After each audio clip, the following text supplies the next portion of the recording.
quando a costureira ela vai comprar uma roupa, ela não olha a parte de fora da roupa, ela olha o avesso. Por quê? Porque a costureira que fez aquela roupa, se ela for caprichosa de verdade, ela caprichou onde ninguém está olhando. Que capricho não é capricho se você faz o incisivo central bonito. É se você faz aquele segundo molar superior bonito, entende? Que ninguém vai ver, mas você está vendo. Então tem que fazer com o mesmo capricho. Assim como a palatina, tem que ser feito com capricho. Legal? Agora, acabamento e polimento. Veja só, é lógico que você não precisa comprar o meu kit de acabamento e polimento, mas a ideia de montar um kit como o nosso é montar algo que seja conciso. Todo kit tem 6 pontas. São 2 diamantadas, 2 borrachas de copo e 2 espirais. É um kit relativamente pequeno.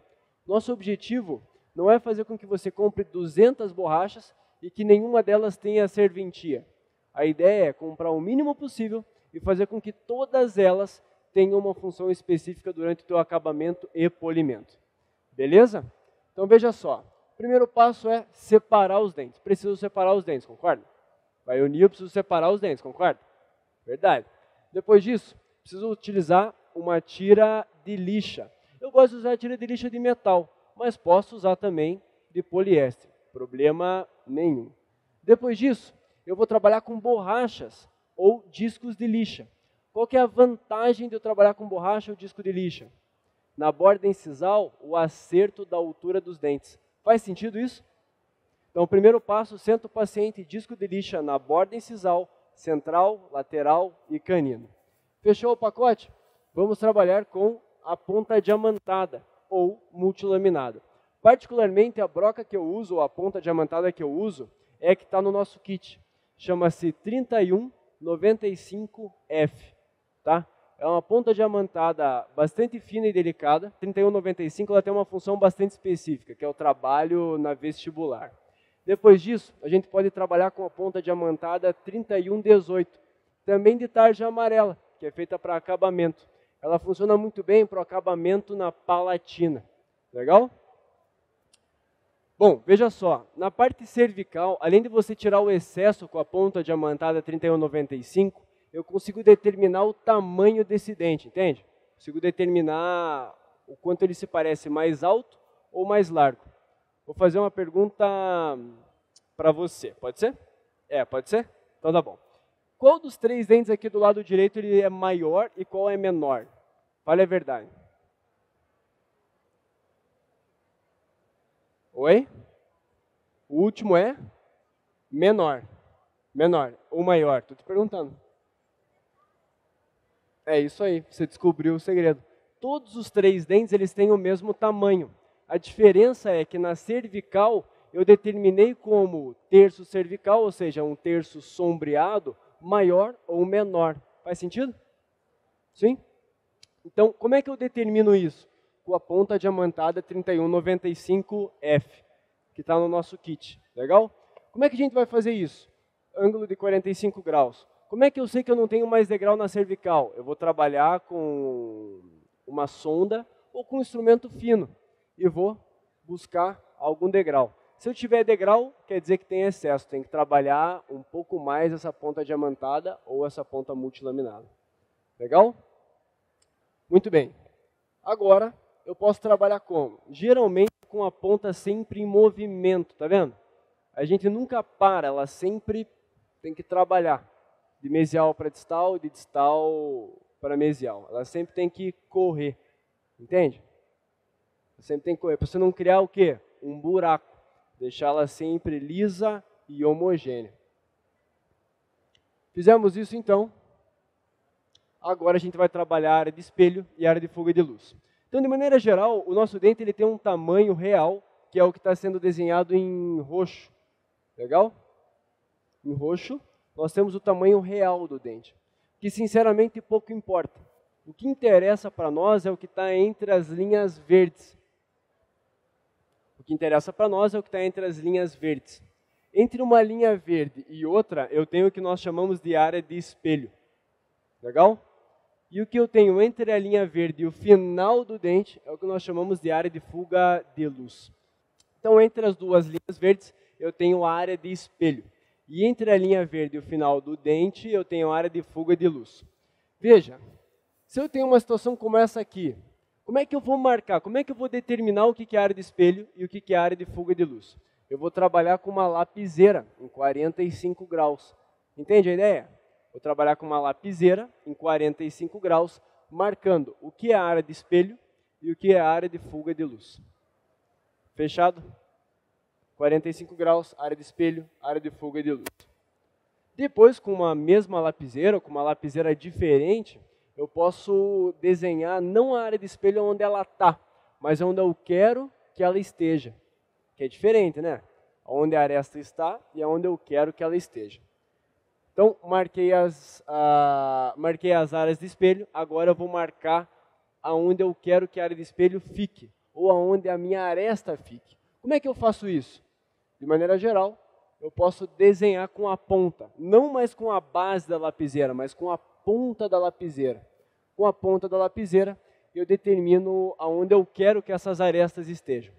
E daí, com a ponta diamantada, 31,95 de novo, você pode trabalhar em 45 graus, desgastando a aresta que está marcada em preto, até que eu chegue na aresta que está marcada em vermelho. Consegue perceber? Consigo jogar as arestas para a posição que eu quero, entende? Com a ponta diamantada. Qual é a ponta diamantada que a gente usa para isso? 3195F, certo? E ela funciona muito melhor se ela estiver no kit. Não, brincadeira. Não, Então, 3195F. Agora, mudou a situação. Agora eu quero jogar essa aresta para fora. Eu quero fazer com que essa aresta fique mais para fora. Como é que eu faço? Ao invés de desgastar em 45 graus, ao invés de desgastar em 45 graus, eu posso desgastar pela vestibular. Eu vou desgastar a vestibular jogando a aresta para fora. Ao invés de jogar a aresta para dentro, eu vou começar a jogá-la para fora. Fechado? Então eu consigo organizar as arestas no acabamento. Se eu não conseguir acertar no pincel e na espátula, não tem problema. Se eu jogar no acabamento, eu consigo resolver bem. Olha só, desgastando pela vestibular. Fizemos então o sulco, aqui.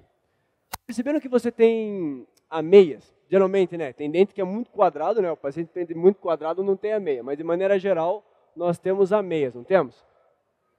Sim ou não? Temos ameias. Ameia cervical e incisal, mesial e distal. Para fazer uma meia mesial que funcione, o que geralmente a gente faz? Sugestão, trabalhar com um disco de lixa de palatina para vestibular. Para fazer uma meia distal de vestibular para palatina. Percebe a diferença? Sim? Por quê? Porque eu quero, na mesial, algo mais quadrado, enquanto que na distal eu quero algo mais arredondado. Legal? Então, se eu quero algo mais arredondado, eu vou trabalhar com o disco de lixa por vestibular.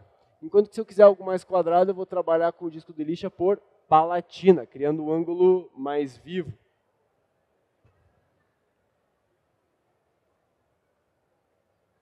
Posso fazer sulcos de desenvolvimento também, funcionam muito bem. Agora, sinceramente, aqui você pode fazer imitando o dente vizinho, ou se você estiver trabalhando 6 dentes, 8 dentes, 10 dentes, você faz como quiser, certo? Ou como o teu paciente quer, né? Tem que ser uma coisa mais ou menos conversada. Mas o importante é entender que eu posso fazer com pontas diamantadas ou multilaminadas. Particularmente, o que a gente mais faz são com pontas diamantadas de tarja amarela ou vermelha. Por quê? Porque são pontas que cortam menos, sabe? É mais fácil de controlar e riscam menos a superfície da resina composta. É mais fácil de polir. Deixa eu passar para frente aqui, só para não ocupar o tempo de todo mundo.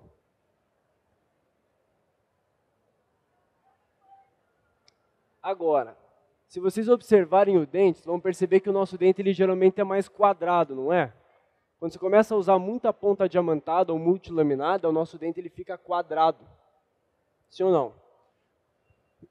Isso não é um problema até certo ponto, porque agora a gente consegue solucionar com a fase do polimento. Mas veja bem, o fato dele estar quadrado durante o acabamento é legal, porque ângulos retos eu consigo identificar os erros com alguma facilidade, enquanto que ângulos muito arredondados eu tenho dificuldade de encontrar o que está dando certo e o que está dando errado. Faz sentido isso? Então, ângulos quadrados enquanto estou fazendo o acabamento. Terminei o acabamento, eu vou arredondar esses ângulos. Eu vou fazer com que esses ângulos eles fiquem mais delicados, certo? Até porque na natureza tudo é meio redondo, não é? Sim ou não? Tudo é meio redondo. Se você for ver, fruta, gota d'água, a terra, é tudo arredondado. Porque é a maneira com que a gente gasta menos energia, certo? E aí, a gente vai começar a trabalhar o kit de acabamento e polimento, principalmente na parte do polimento. Eu trouxe o manequim, onde a gente reabilita durante os nossos cursos de resina composta. Eu peguei um caso que a gente fez de canino a canino, e a gente vai polir ele juntos aqui hoje.